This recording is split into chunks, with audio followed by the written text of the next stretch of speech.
पहले आपसे पूछना चाहेंगे साक्षी ये जो आपका एनजीओ है ये कब से आपने स्टार्ट किया और ये जो प्ले जो आप आज कर रहे हैं इसके क्या मतलब क्या दिखाना चाहते हैं, क्या बताना चाहते हैं, महिलाओं की क्या समस्या आपको सामने लेकर आना चाहते हैं? Both? Okay.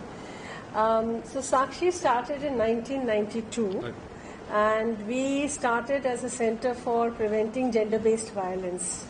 And we started with filing a public interest litigation, Vishaka versus State of Rajasthan, where we brought about sexual harassment के खिलाफ जो कानून है हमारे पास में वर्क प्लेस सेक्शुअल हैरेसमेंट के लिए, वो Vishakha versus state of Rajasthan का जो हमने PIL किया था उससे निकल कर आया है। और तब से हम जो है हमने काफ़ी काम किया है, ऑन ग्राउंड काम किया है, लॉ रिफॉर्म के लिए काम किया है, एडवोकेसी के लिए काम किया है, जुडिशियल एजुकेशन के लिए काम किया है। सब जगह हमारा जो एक मकसद है वो है कि हम जेंडर इक्वालिटी को एक सच्चाई कैसे बना सकते हैं, चाहे वो कानून के थ्रू बनाए, चाहे हम उसको अपनी पॉलिसीज़ के थ्रू बनाए, चाहे उसको हम प्रैक्टिस में लेकर आए। तो हमारा आज का ये जो नाटक भी है ये हमारा एक साक्षी के अंदर ही इंडिपेंडेंट वर्टिकल है एस बॉक्स, जिसको नताशा चलाती है। और साक्षी का जो काम है ऑन ग्राउंड काम हम जो कर रहे हैं, अभी हम इस समय रीच आउट कर रहे हैं, 40 लाख स्टूडेंट्स को रीच आउट करने का हमारा टारगेट है, जिसके लिए हम काम कर रहे हैं कि ये बातचीत जो है वो सारी हर घर में पहुंचनी चाहिए, घर घर में पहुंचनी चाहिए, हर यूथ पे पहुंचनी चाहिए और उसको अलग अलग क्रिएटिव मीडियम से लेकर आने का काम एसबॉक्स का है, जिसके बारे में नताशा बताएंगी आपको।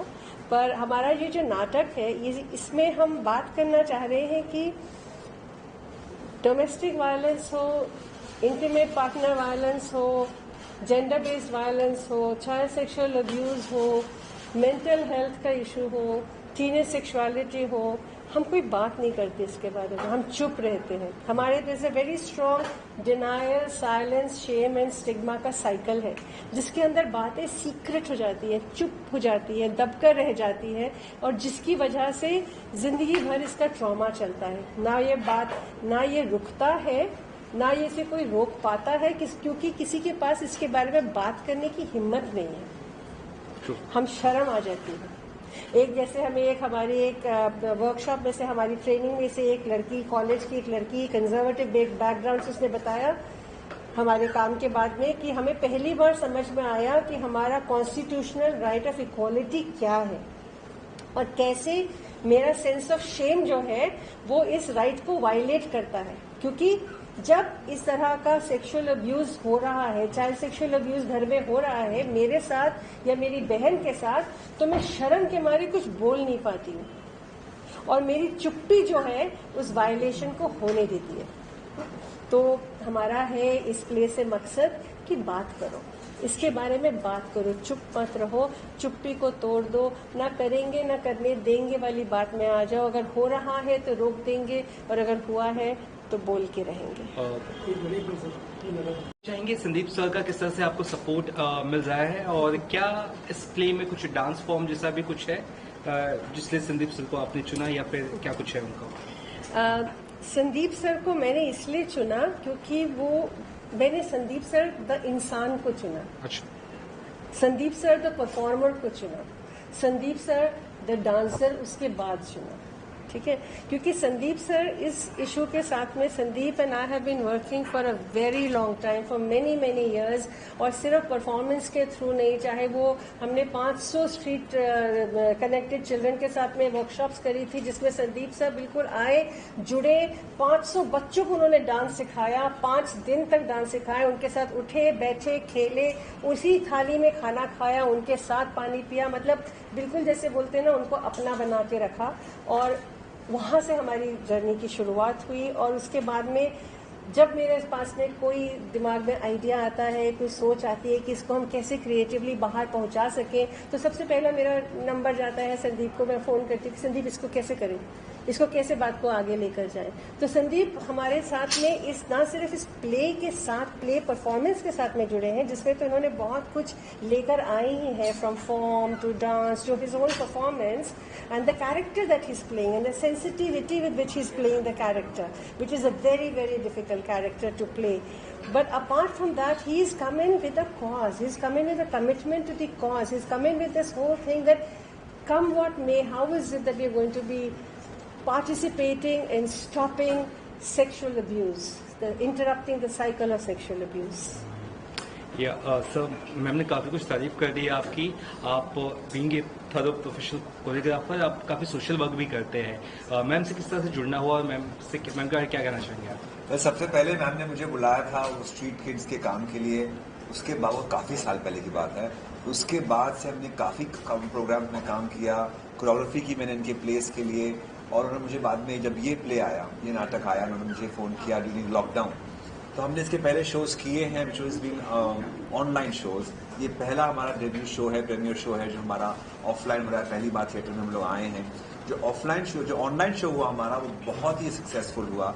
बिकॉज उन दिनों जब हम लोग सब लॉकडाउन के माहौल में थे, चाइल्ड सेक्सुअल अब्यूज़ और ऑल्सो घर में डोमेस्टिक वायलेंस के केसेस बहुत बढ़ गए थे। सब लोग सुन भी रहे थे इसके बारे में। सो मैम ने कहा कि we should bring this out and इसको बाहर लाना चाहिए। And I am so glad that she chose me to be one of the major characters in the play.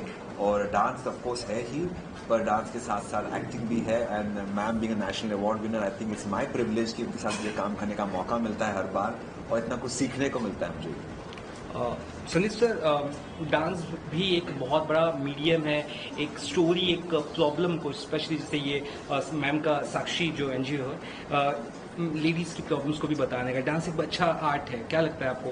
कितना? बिल्कुल, डांस जो है उसकी कोई भाषा नहीं होती, ना हिंदी में होता है ना इंग्लिश में होता है। डांस की अपनी ही एक अलग लैंग्वेज होती है जो हर किसी को समझ में आती है। तो वही खासियत है डांस की। और डांसर एक ऐसा मीडियम है, एक ऐसा माध्यम है जो आपको मैसेजेस बताता है।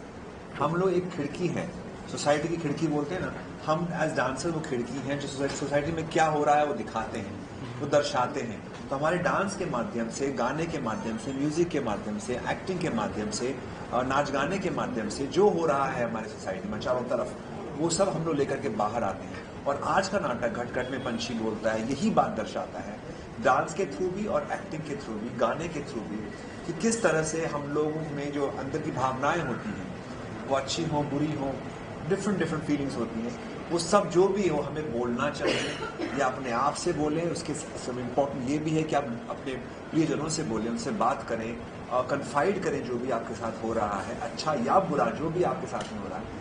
आज के ज़माने में ऐसा हो गया है, फेसबुक का ज़माना है, इंस्टाग्राम का ज़माना है, हम लोगों से बात नहीं करते, हम केवल प्रोफाइल्स चेक करते रह जाते हैं और अपने मन की बात नहीं बोल पाते।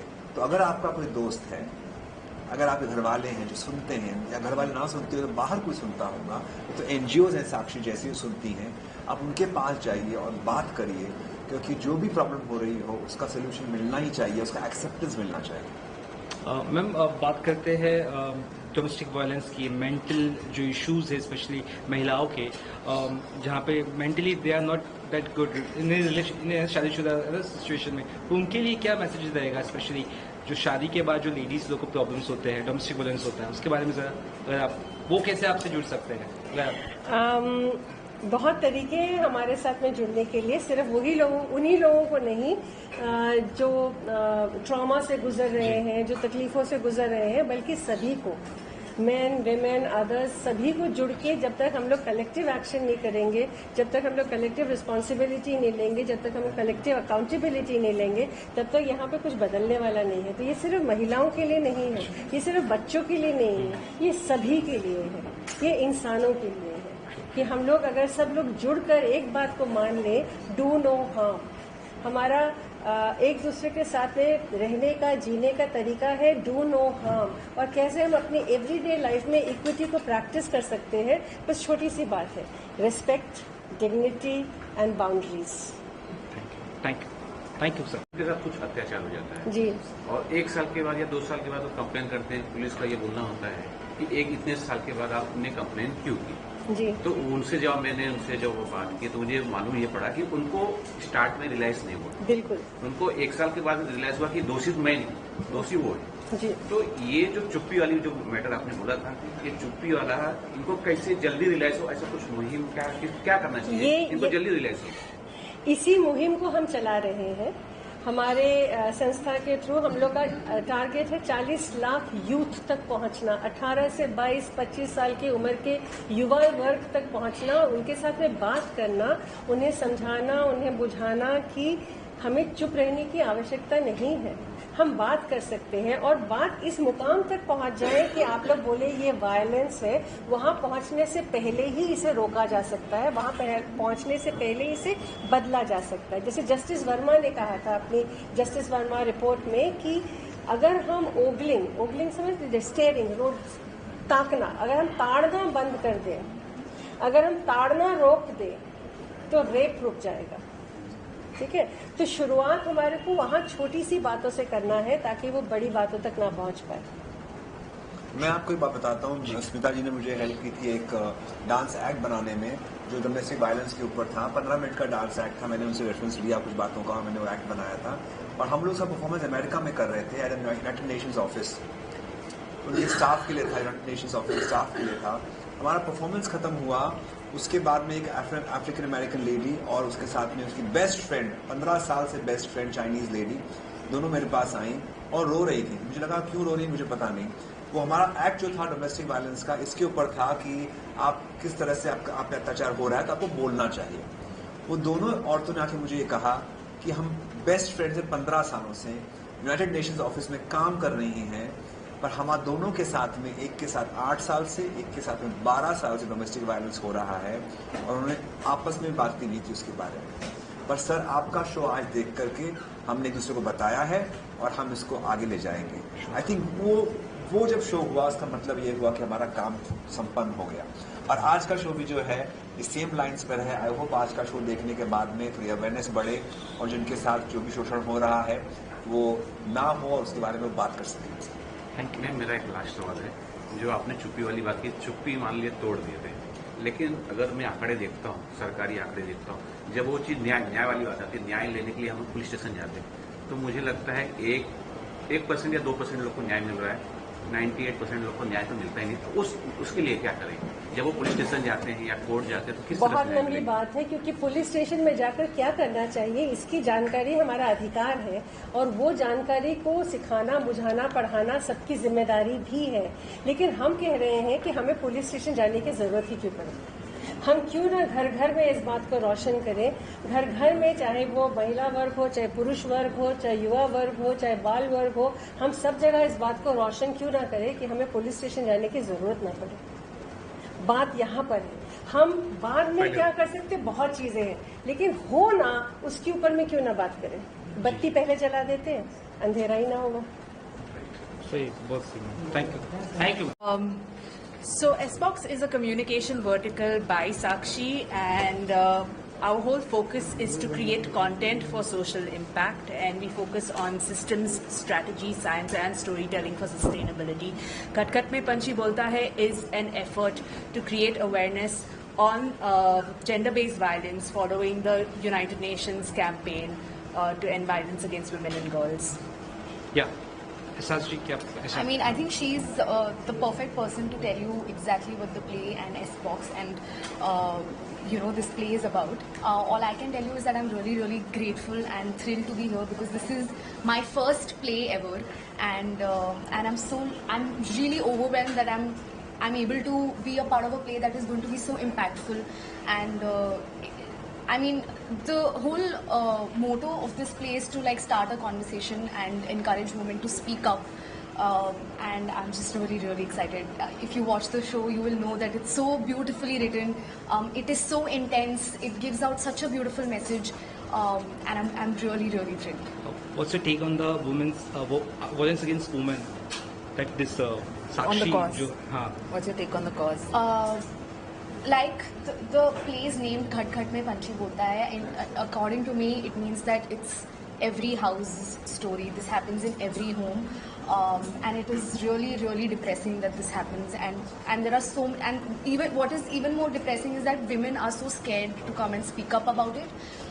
So through this play, I hope whoever watches it and whoever's not been able to watch it, at least the conversation is starting. Like whoever watches goes and tells another person and tells what the play is about. And I mean, it is very important, and I feel like through this play, people will come up and speak up and realize that they are not alone. There are a lot of other people who are going through the same thing, and if we come together, we can there is an end to this one day, and we are on that path. And I'm just, yes. Anything you left to speak? बोलना चाहेंगे आप? Thank you. Okay, thank you. We need to wrap up. Thanks.